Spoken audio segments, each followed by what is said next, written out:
Welcome to our channel. Today we how to enable Shopify leads to CRM using HubSpot integration step by step clearly. Log into your Shopify account. Navigate to the Shopify App Store. Use the search bar to find the HubSpot integration app. Click on the HubSpot app from the search results. Select the Add App button to initiate the installation process. Follow the prompts to grant permissions between Shopify and HubSpot. Once installed, access the HubSpot app within your Shopify dashboard. In the HubSpot app, click on Start Setup. You will be prompted to connect your HubSpot account. Log into your HubSpot account when prompted. Authorize Shopify to access your HubSpot data. After authorization, choose the information you want to sync. You can select fields such as customer contact details and purchase history.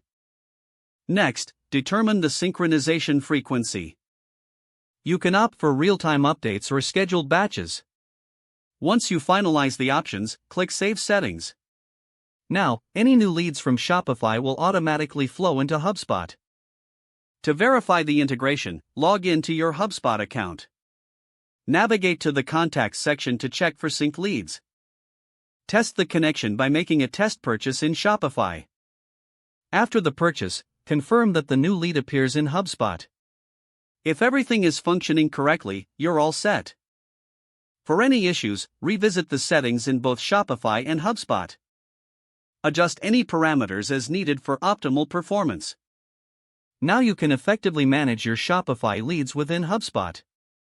If the page does not load, refresh the browser or try again in a private or incognito window.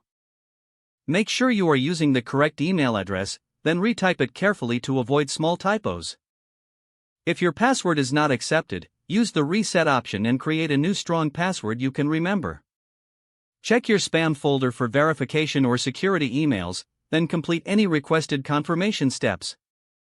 Enable two-factor authentication if available to improve account security and reduce unauthorized access risk. Don't forget to like this video and subscribe to our channel for more step-by-step tech guides.